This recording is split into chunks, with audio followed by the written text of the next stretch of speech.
My Jesus, you're the only one for me. Nothing will ever take your place, my precious Savior. 'Cause I'm between one more time, Lord, I need you, oh, you. I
kita undang kuasa Roh Kudus hadir melawat di setiap mesbah dalam keluarga kita. Ku menyembah dalam kudus hadiratmu, hampiri tahta kasih karuniamu Bapa.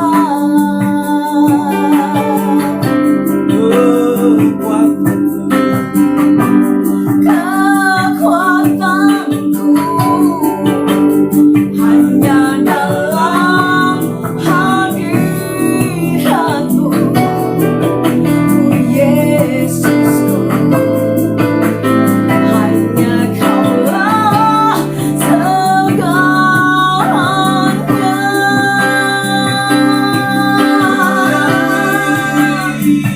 Ku yakin Kau hadir di sini. Ku rasakan kuasa yang tak terbatas. Ku yakin Kau nyata di sini. Kemenangan terjadi di sini. Ku yakin Kau hadir di sini. Amin. Ku rasakan kuasa yang tak terbatas. Ku yakin Kau nyata di sini. Kesehatan terjadi di sini. Kekuatan terjadi di sini. Kemenangan terjadi di sini.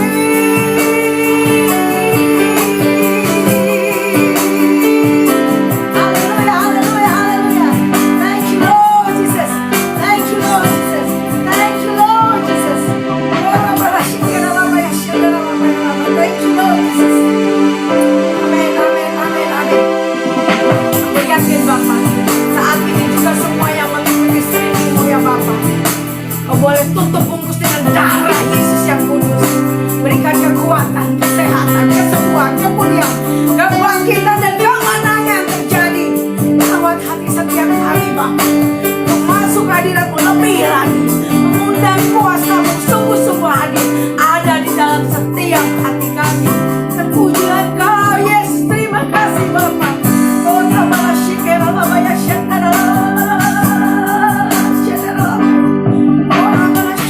Segenap jiwaku memuji, Yes Lord, haleluya. sungguh besar Kau Yesusku, segenap hatiku. segenap hatiku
dan juga meresapi, memasukkan firman Tuhan ke dalam seluruh kehidupan kami.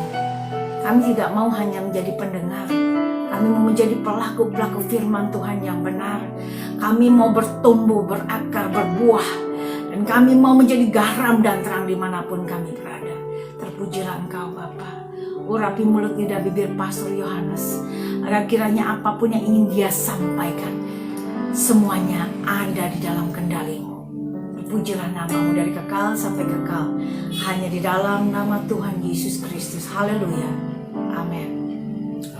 Baik, selamat mendengarkan firman Tuhan buat Mbak Ning Tias ya, from Malaysia, right? Malaysia. Ya, selamat mendengarkan firman Tuhan bersama Pastor Yohanes. Mari kita sama-sama fokuskan hati kita kepada Tuhan dan firman-Nya dan Roh Kudus yang dikaruniakan kepada kita.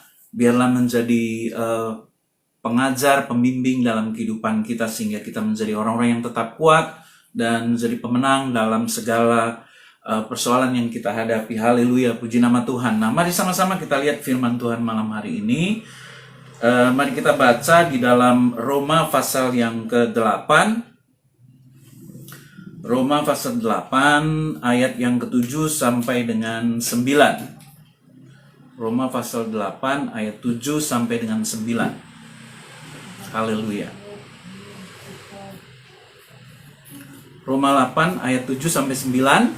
Saya akan bacakan buat kita semua. Sebab keinginan daging adalah perseteruan terhadap Allah, karena ia tidak takluk kepada hukum Allah. Hal ini memang tidak mungkin baginya.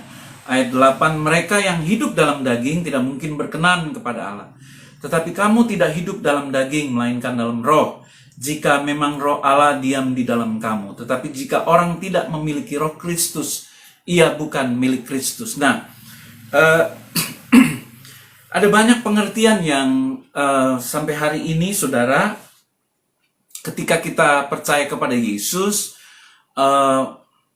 maksud saya pengertian yang seharusnya menjadi dasar di mana kita hidup di dalam Tuhan, kita harus mengerti, ya, harus mengerti dan menyelami apa yang Yesus katakan, ya.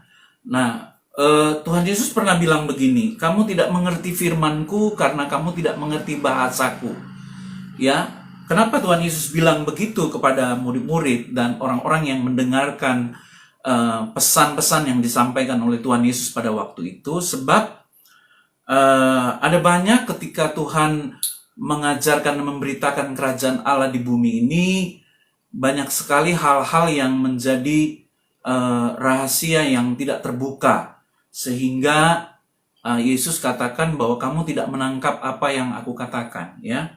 Tapi malam hari ini saya mau bilang buat kita, saya mau bagikan tentang ternyata di dalam Alkitab, saudara, di dalam kebenaran yang Yesus sampaikan, baik ketika Yesus ada di bumi ini dan ketika pesan-pesan itu diteruskan, ya, diestafetkan diserahkan kepada murid-murid untuk mengajar setiap orang-orang yang percaya kepada Yesus untuk mengerti dan masuk dalam kerajaan Allah.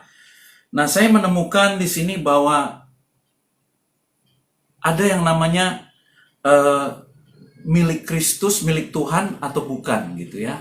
Nah, kemarin saya pernah singgung, saudara, bahwa kita harus milik Tuhan dan bukan milik Tuhan, ya.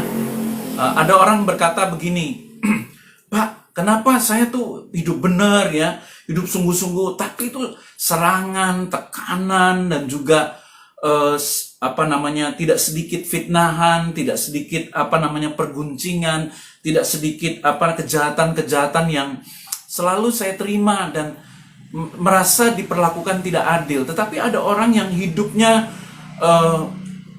hidup dalam dosa, hidup dalam perzinahan, hidup dalam percabulan, ya, hidup bukan dengan suaminya, gitu ya, yang mabuk-mabukan, ya, nipu sana nipu sini, ya. Tetapi mereka aman-aman aja, Pak.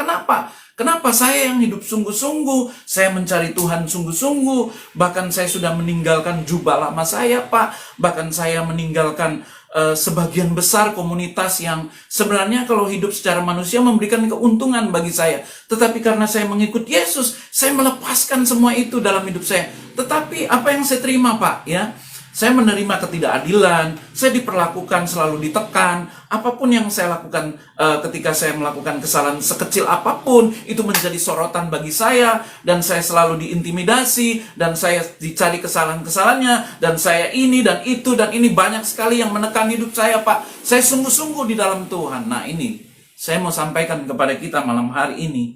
Di Alkitab, Yesus bilang begini. Alkitab, nanti saudara kalau baca, itu ayat-ayat firman Tuhan yang Yesus ucapkan, yang Yesus ajarkan, dan juga para rasul beritakan, itu jelas, saudara.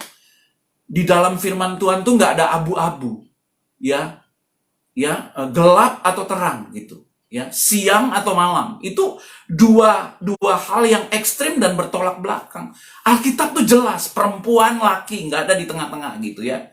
Nggak jelas gitu tuh bukan dari Tuhan. Ya, kiri atau kanan, kudus atau tidak kudus, neraka atau sorga, jahat atau baik. Alkitab tuh jelas, bodoh atau bijak, gitu ya. Jadi di dalam Alkitab tuh jelas, saudara, bahwa Alkitab tuh ketika menjelaskan kebenaran, itu nggak main-main. Itu selalu jelas dan terperinci. Nah, tapi saya nggak ngerti, Pak. Itu karena saudara nggak jadi murid, gitu. Pak, gimana caranya supaya saya ngerti? Jadi murid. Loh, siapa yang mengajar saya? Cari guru. Kan gampang, saudara. Saudara kalau belajar yang lain, cari itu YouTube tutorial di di video-video YouTube itu ya, cari tutorial.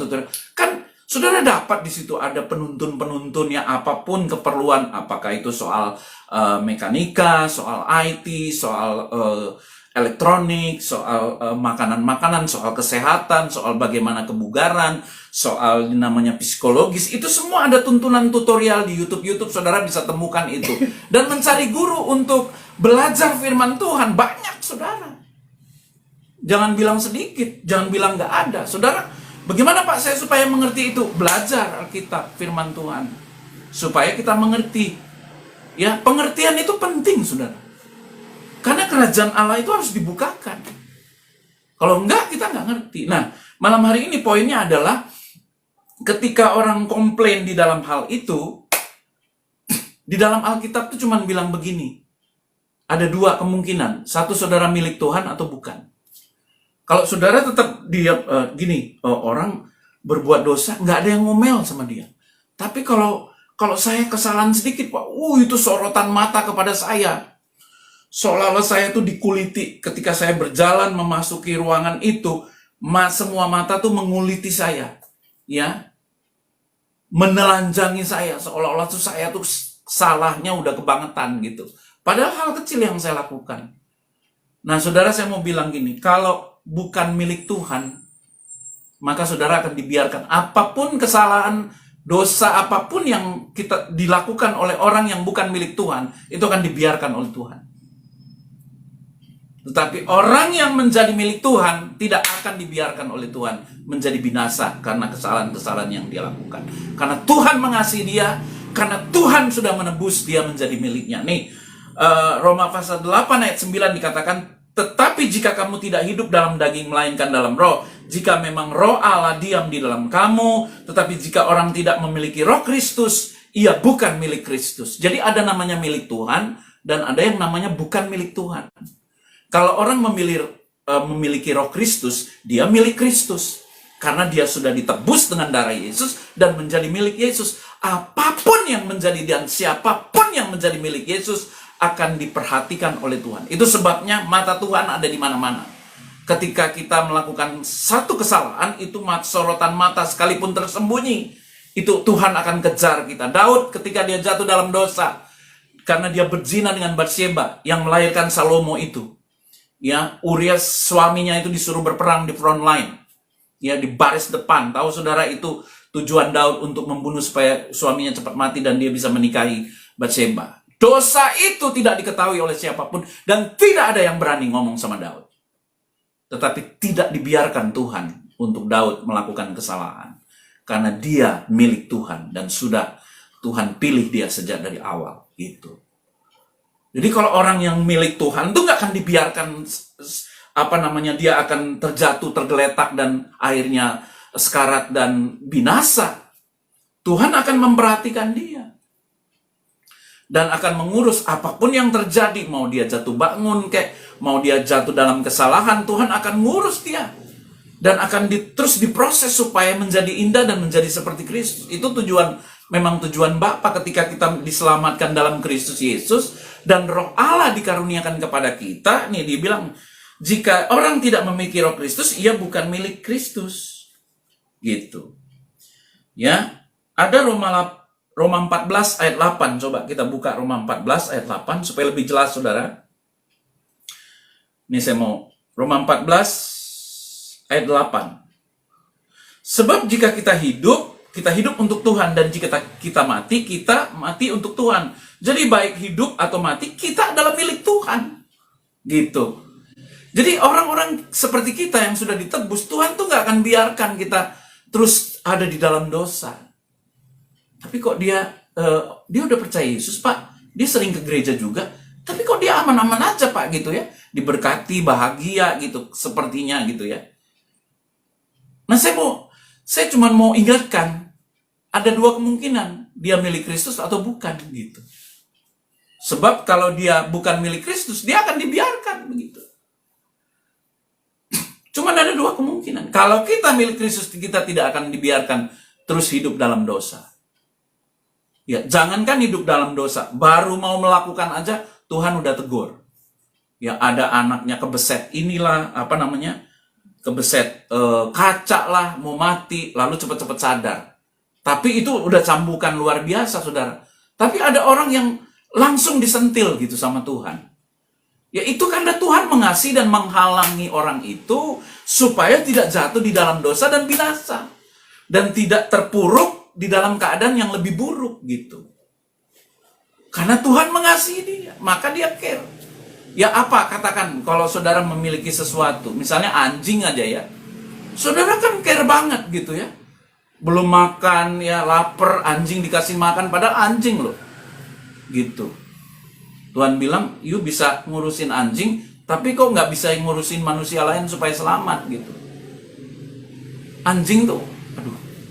Ya, tapi ini analogi aja. Kita yang memiliki binatang peliharaan di rumah aja, kita rawat, kita perhatikan makanannya. Kalau dia sakit ya, kalau dia mulai melakukan sesuatu yang membahayakan, dia pasti tuannya, kita yang menjadi tuannya itu pasti care sama dia gitu.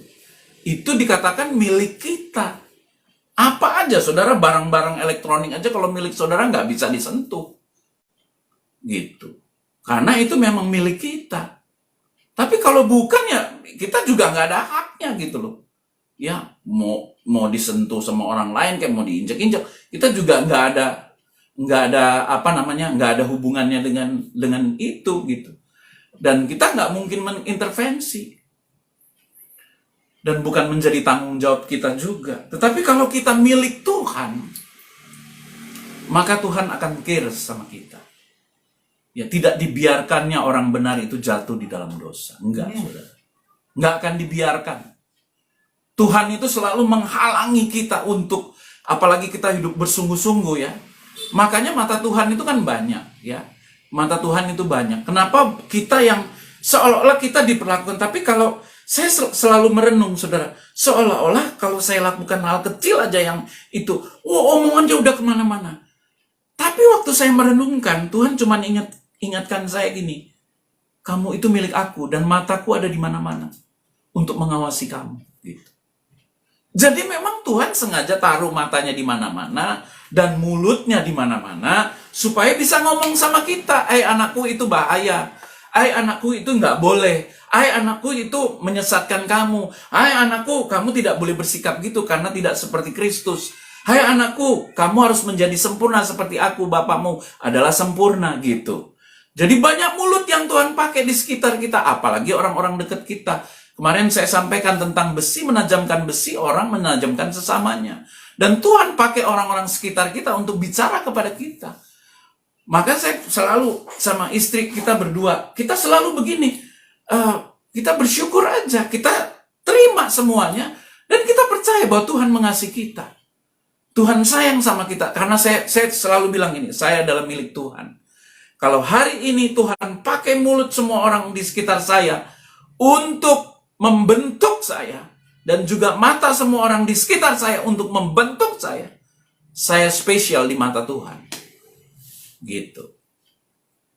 Seperti Yusuf. Yusuf tuh salahnya kecil gitu, ya, dibesar-besarkan, bahkan difitnah supaya dia masuk penjara. Tapi kan memang dasar Tuhan sudah memilih Yusuf dan memberikan kasih karunia-Nya yang penuh itu. Nah, kita ini milik Tuhan dan kasih karunia itu sudah diberikan kepada kita. Jadi kita sebenarnya nggak perlu takut, saudara, menghadapi hidup ini. Gitu ya. Tidak perlu takut. Jadi, sebab jika kita hidup untuk Tuhan. Dan jika kita mati juga untuk Tuhan. Jadi baik hidup atau mati, kita adalah milik Tuhan. Jadi sebenarnya nggak usah takut ketika kita menjadi milik Tuhan. Nah, pastikan malam hari ini saudara milik siapa? Apakah kita milik Kristus atau bukan? Gitu ya. Nah, di dalam Ibrani pasal 12 ayat 8. Oke, ini dia. Tetapi jikalau kamu bebas dari ganjaran yang harus diderita setiap orang, maka kamu bukanlah anak, tetapi anak-anak gampang. Nah, kita lihat dulu, Yohanes 1 ayat 12 katakan, tadi Ibrani 12 ayat 8 ya. Sekarang Yohanes 1 ayat 12 katakan begini, tetapi semua orang yang menerimanya diberinya kuasa supaya menjadi anak-anak Allah, yaitu mereka yang percaya dalam namanya. Jadi ketika kita menerima Yesus, kita itu namanya the spirit of adoption sebenarnya. Kita menerima adopsi. Ya, yang ketika kita percaya menerima Yesus, kita diberi kuasa. Kuasa dalam bahasa teks aslinya Yunani di dalam Yohanes 1 ayat 12 ini, kuasa dalam teks aslinya dipakai kata exousia, artinya memiliki hak istimewa untuk mendapatkan fasilitas. Fasilitas bukan fasilitas makan minum, bukan, saudara. Ini kadang-kadang kita terlalu menafsirkan terlalu cepat. Fasilitas apa? Berkat. Fasilitas apa? Berkat. Bukan. Exousia itu artinya hak istimewa untuk mendapatkan fasilitas untuk dibentuk, dididik menjadi anak Allah. Itu exousia. Jadi kalau kita belajar Alkitab teks aslinya begitu, saudara. Maka ini pemuridan itu penting. Saya sampaikan buat kita semua. Sekali lagi, ayo jadi murid. Belajar sungguh-sungguh. Setiap kata dalam Alkitab itu diteliti maksudnya apa. Jadi supaya jangan salah-salah tafsir. Ya, orang Kristen selalu kalau diarahkan soal berkat, fasilitas berkat, seneng banget. Tapi bertumbuh menjadi seperti Kristus, nggak pernah mau gitu loh. Makanya hidupnya begitu. Nggak jadi kesaksian buat banyak orang. Yang dipikirin hanya berkat-berkat jasmani aja. Jangan, saudara. Kita harus mengerti exousia artinya itu hak istimewa untuk mendapatkan fasilitas, bertumbuh menjadi seperti anak Allah gitu, seperti Kristus. Itu maksudnya. Jadi kan barang siapa menerimanya, ini ayat 12 katakan, tetapi semua orang yang menerimanya diberinya kuasa supaya apa? Tujuan kuasa itu kan supaya menjadi anak-anak Allah gitu. Kuasa itu diberikan supaya menjadi anak-anak Allah. Ini bahasa Indonesia kan jelas, saudara. Tujuan kuasa exousia itu artinya hak istimewa yang memiliki fasilitas itu supaya tujuannya kita tuh menjadi anak-anak Allah yang benar gitu loh. Ya, yaitu mereka yang percaya dalam namanya. Itu kan jelas bahasa Indonesianya udah jelas. Kalau belajar bahasa Indonesia pasti ngerti ini. Ya. Tapi kita kadang-kadang kuasa, kuasa. Ya, aku diberkati menjadi anak Allah, benar. Ya. Tapi maksud kuasa di sini adalah memiliki hak istimewa untuk bertumbuh menjadi anak-anak Allah. Itu kan kalimatnya begitu. Nah, di dalam kata anak Allah itu ada dua sebenarnya di dalam perjanjian baru ini. Satu, notos. Yang kedua, huios. Ya, kata notos itu artinya anak-anak gampang. Tadi Ibrani 12 ayat 8. Nah, sekarang kita kembali kepada Ibrani 12 ayat 8. Coba kita buka. Tadi ya, kembali ya. Ibrani pasal 12 ayat yang ke-8. Mana dia nih? Itu. Tetapi jikalau kamu bebas dari ganjaran yang harus diderita setiap orang, maka kamu bukanlah anak, tetapi anak-anak gampang. Bahasa aslinya itu notos, ya. Notos itu anak tidak resmi, anak haram, the bastard, ya. Bastard kalau bahasa Inggris tuh jelek gitu ya. Anak-anak yang tidak resmi, anak-anak haram, anak-anak yang tidak diakui sebagai anak Allah. Kenapa? Dia nggak mau, cirinya adalah ini, tidak mau menerima ganjaran gitu, ya. Kita baca sebenarnya ya, kita baca di dalam Ibrani 12, kita mulai ayat 6. Mulai ya, Ibrani 12 kita mundur ayat 6, nanti kita lihat sampai 10 ya. Ibrani 12 ayat 6 sampai 10. Karena Tuhan menghajar orang yang dikasihinya dan ia menyesat orang yang diakuinya sebagai anak. Tuh. Jadi kalau Tuhan mengakui kita sebagai anak, Tuhan itu akan menghajar, bukan mengajar ya saudara ya. Ini coba kita lihat bahasa Inggrisnya. Coba ditampilkan bahasa Inggrisnya ya. Ayat 6 nih.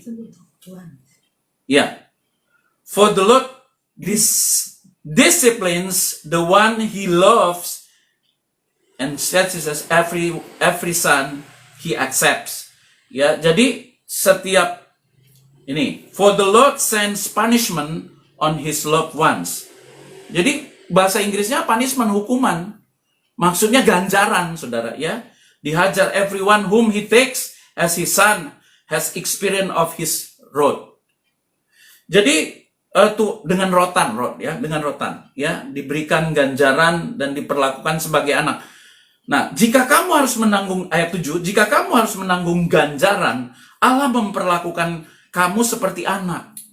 Jadi orang yang dididik oleh Tuhan diberikan ganjaran seperti Daud ya, diberikan pengajaran, hajaran dan ganjaran oleh Tuhan. Itu karena dia mengasihi Daud. Dia sudah memilih Daud dan rencananya kepada Daud itu nggak boleh gagal. Gitu juga Tuhan. Waktu Tuhan pilih kita, dia tebus kita dengan darahnya. Dengan darah yang mahal di kayu salib. Nggak main-main loh saudara. Nyawa dan tubuhnya sendiri dihancurkan di kayu salib untuk membebaskan kita. Dia bayar apapun yang dia harus bayar untuk membebaskan kita dan menyelamatkan kita. Dia tebus kita menjadi miliknya. Dan dia tidak mau gagal untuk menyelamatkan kita. Itu maksudnya. Jika kamu harus menanggung ganjaran, Allah memperlakukan kamu seperti anak. Jadi orang yang menjadi milik Kristus tuh diakui sebagai anak gitu loh. Di manakah terdapat anak yang tidak dihajar oleh ayahnya? Dihajar loh saudara ya, bukan diajar. Dalam pendidikan Kristen masih bertentangan nih. Pak, kan nggak boleh siapa bilang, Alkitab bilang dirotan. Tapi cara merotannya gimana? Nah itu mesti bijak saudara ya. Bukan dengan kekerasan dan pembunuhan, bukan. Maksud Tuhan bukan membunuh. Ini kalau kita baca kan Tuhan bukan Tuhan yang kejam saudara.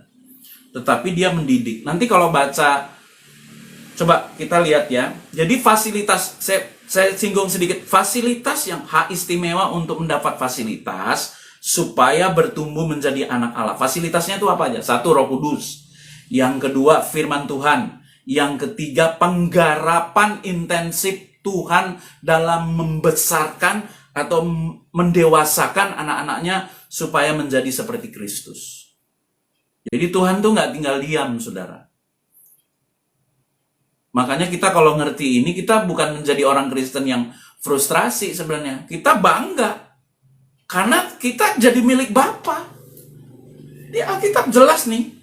Ya, ayat 8, tetapi jika kamu bebas dari ganjaran yang harus diderita setiap orang, maksudnya setiap orang yang sudah ditebus menjadi milik Kristus, maka kamu bukanlah anak, tetapi anak-anak gampang. Kamu nggak diakui sebagai anak kalau kamu bebas dari ganjaran. Tuhan kita juga nggak akan menghukum anak tetangga gitu loh. Tapi kalau anak kita akan disiplinkan gitu. Karena dia akan mewarisi semua apa yang menjadi milik kita nanti gitu. Dia akan meneruskan warisan iman kita. Kita juga mau dia hidup menjadi orang benar. Ya, kecuali memang masa bodoh lah anak gue mau jadi orang benar, kayak mau mati, kayak mau enggak, kayak mau selamat atau enggak. Nah itu salah juga. Itu orang tua yang nggak bisa dijadiin panutan, saudara. Nggak bisa standarnya kayak begitu. Ya, firman Allah tidak seperti itu.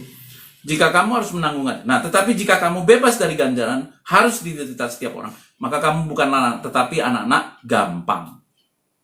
Nah ini, notos. Tetapi huios itu cirinya adalah ketaatan dan memiliki roh Kristus di dalam dirinya.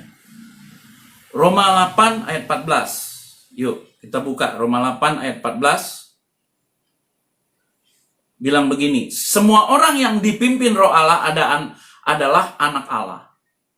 Jadi huios itu adalah hidup yang dipimpin oleh roh Allah. Itu baru diakui sebagai anak yang sah gitu. Dipimpin bukan saja dipimpin, tapi dilatih, dididik. Nah, fasilitasnya itu kan firman. Ya, fasilitasnya firman, coba kita lihat. Firman seperti apa? Coba nih ya. 2 Timotius 3, mana? 2 Timotius pasal 3.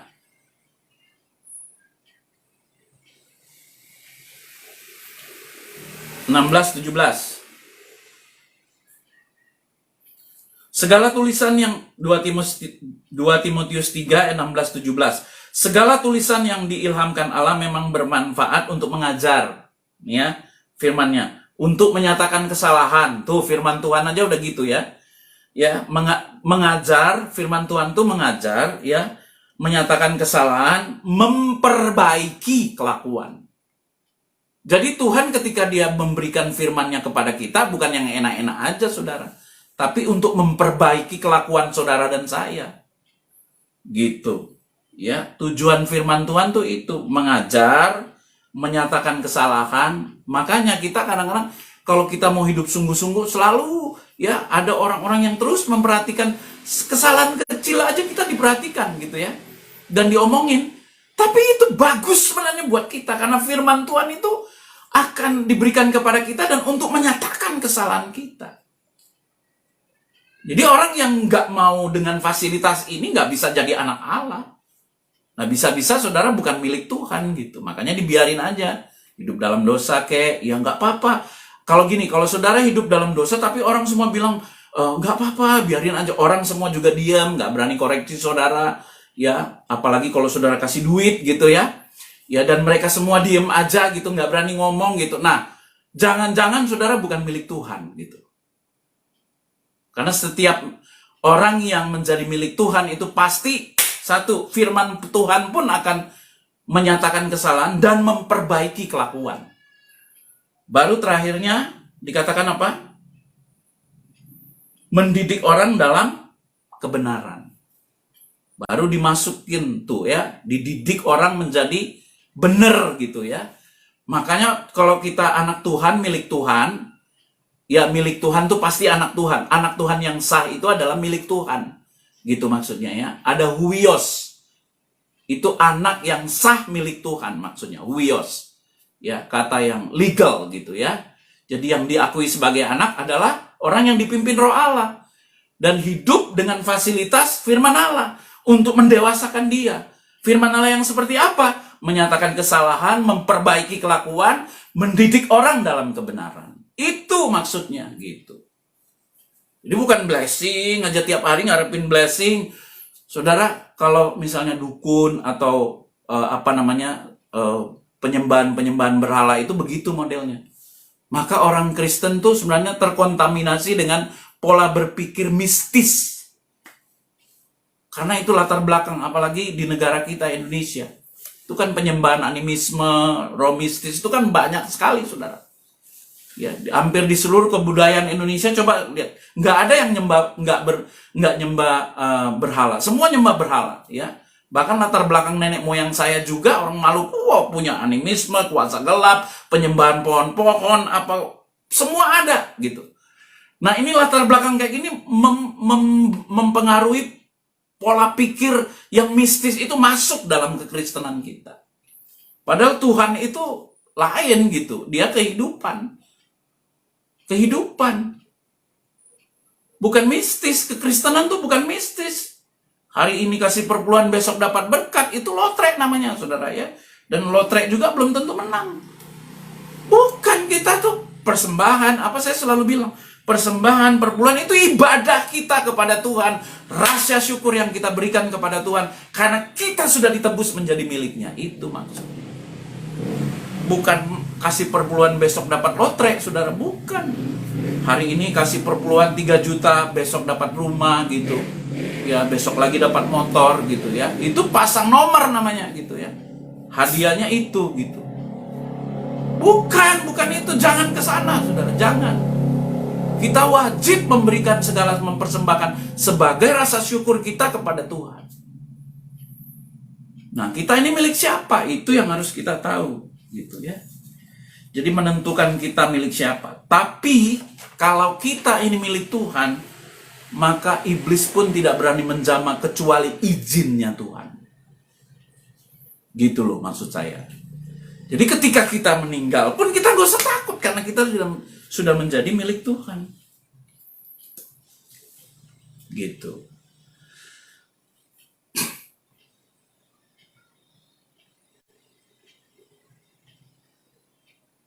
Kalau ada pertanyaan, saudara, silakan bisa kirim di Messenger, ada Facebook ya kami. Saudara bisa kirim pribadi kalau ada pertanyaan.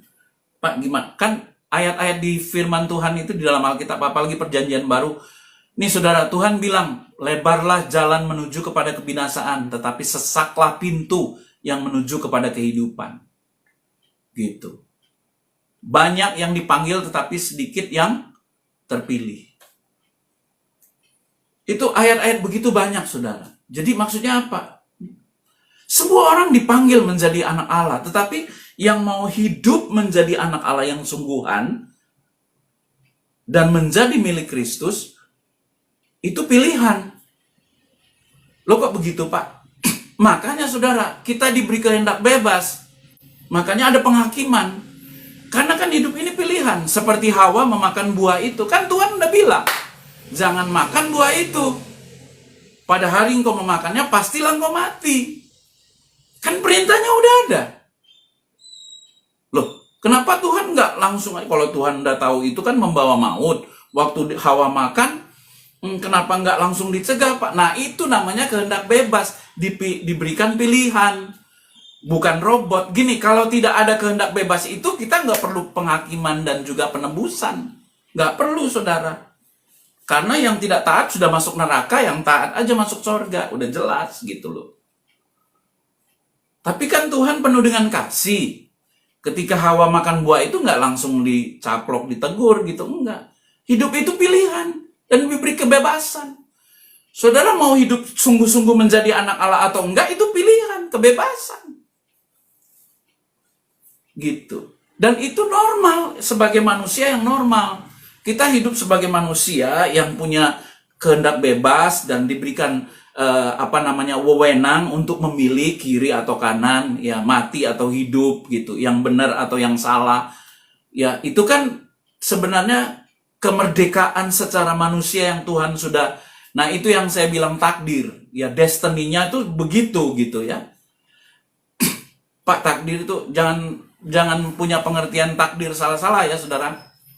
Ya, takdir saya udah ditakdirkan jadi miskin, enggak, itu kebodohan namanya ya. Takdir itu gini, kodrat keputusan Tuhan yang tidak bisa dirubah, itu takdir.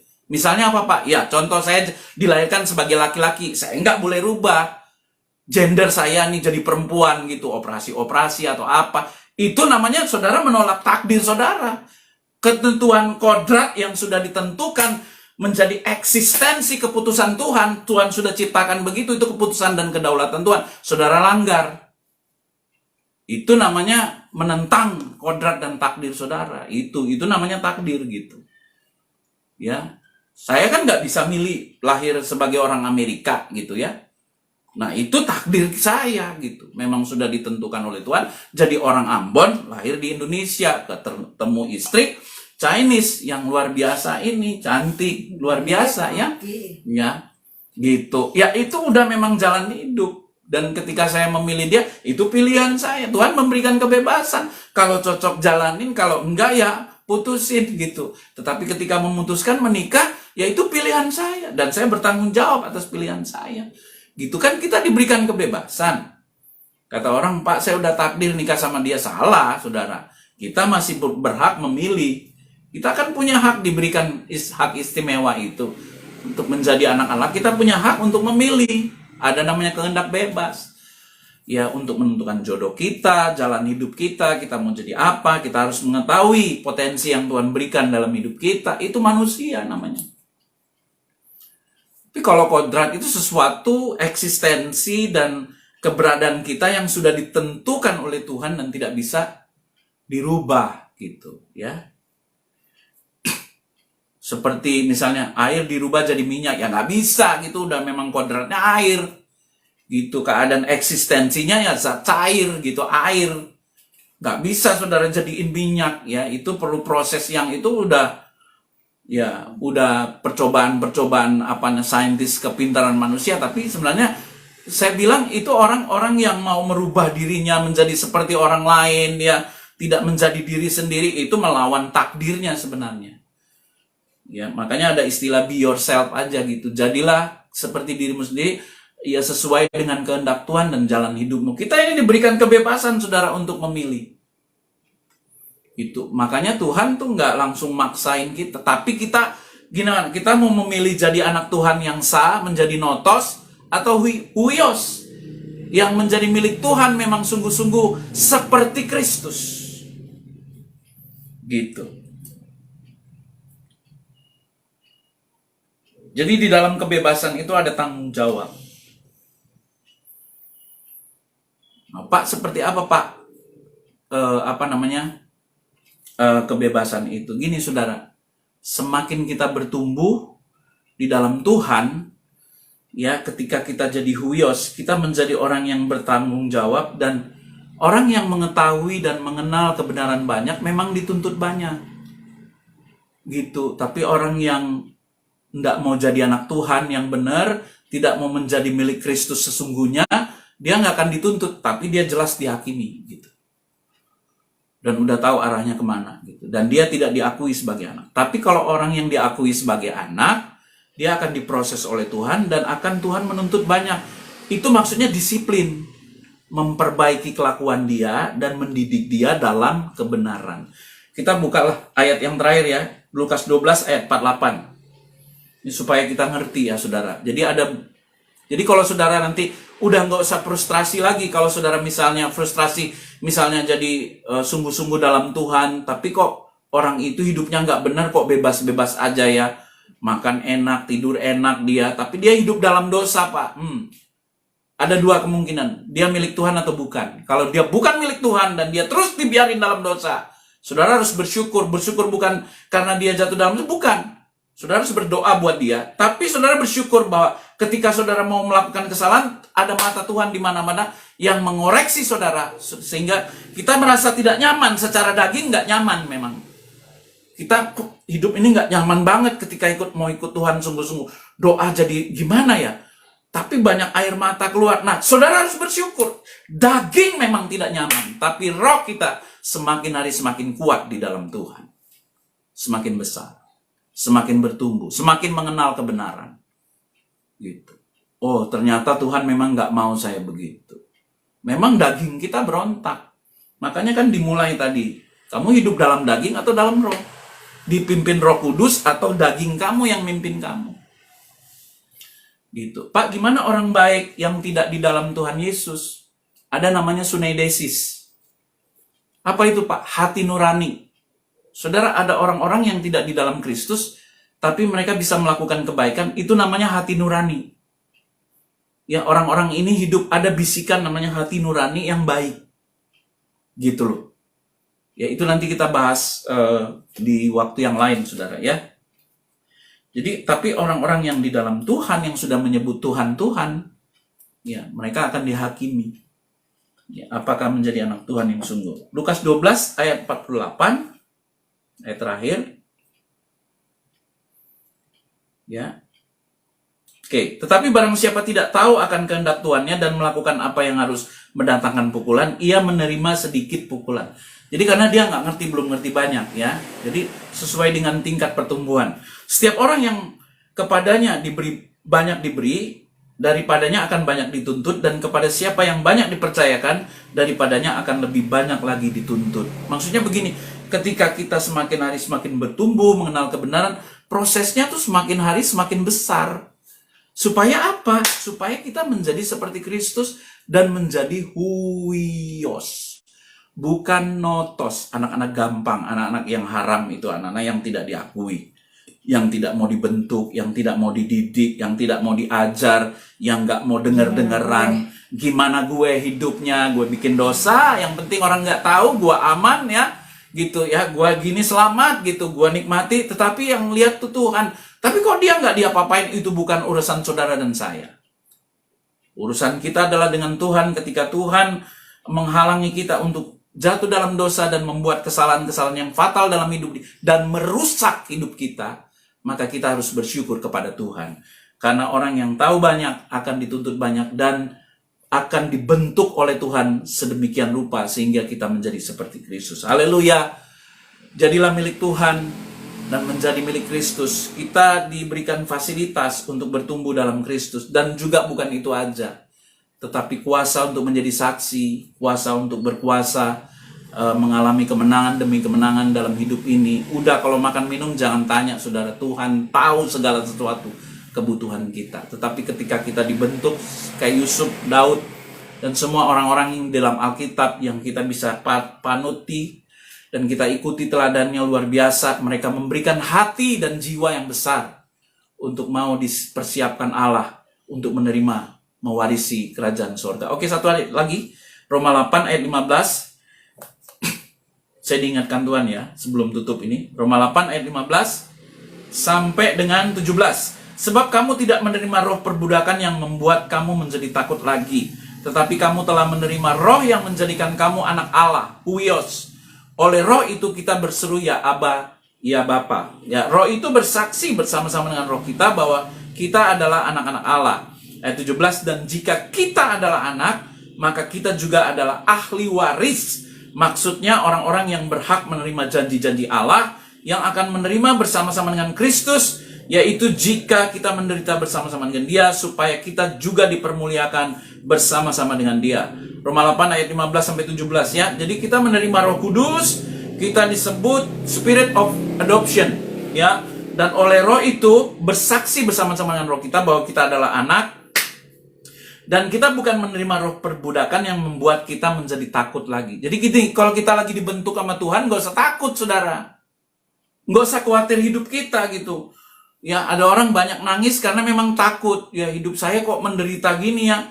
Kok waktu saya ikut Tuhan sungguh-sungguh, bayar perpuluhan, iya Pak, setia ke gereja Pak. Saya mengasihi Tuhan sungguh-sungguh Pak. Saya baca Alkitab sungguh-sungguh Pak. Saya puasa tiga kali seminggu Pak. Saya betul-betul berdoa buat banyak orang Pak. Aduh Tuhan, Pak, tapi saya kok begini ya Pak, menderita Pak ya, disakiti terus sama orang. Bilang, ya, kita jadi takut. Padahal kita nggak menerima roh perbudakan yang membuat kita menjadi takut lagi. Itu roh perbudakan, bukan roh Tuhan. Roh Tuhan itu memberikan keyakinan kita pede jadi anak Tuhan, punya confidence gitu. Ya, bahwa saya lagi dibentuk. Yusuf tuh punya confidence yang tinggi. Dia ketika dia menerima mimpi, dia cerita sama papanya sampai marah sama Yusuf. Kamu ini apa cerita mimpi opo iki ya? Kira-kira Yusuf orang Jawa gitu ya. Kamu tuh mimpi apa itu? Masa aku disuruh nyembah kamu gitu? Papanya marah loh, saudara. Tapi dia sebagai anak Tuhan gitu ya, yang memiliki roh Tuhan itu dalam diri dia, dia pede cerita visinya dia. Tuh kalau anak Tuhan begitu pede. Ya nggak usah minder-minder, saudara. Kita bukan menerima roh perbudakan yang membuat kita menjadi takut lagi, tapi kita menerima roh yang menjadikan kita huios, anak yang sah di dalam Tuhan. Kita menjadi ahli waris nih. Ayat 17, dan jika kita adalah anak, maka kita juga adalah ahli waris. Saudara akan menerima seluruh kerajaan sorga diberikan kepada saudara dan saya. Karena kita adalah anak-anak. Bukan anak-anak gampang, tetapi anak-anak terang dan anak-anak Bapa yang sah. Haleluya. Tuhan Yesus memberkati. Mari jadi pemenang dan menjadi anak Tuhan yang diberkati Tuhan. Haleluya. Hallelujah. Praise the Lord.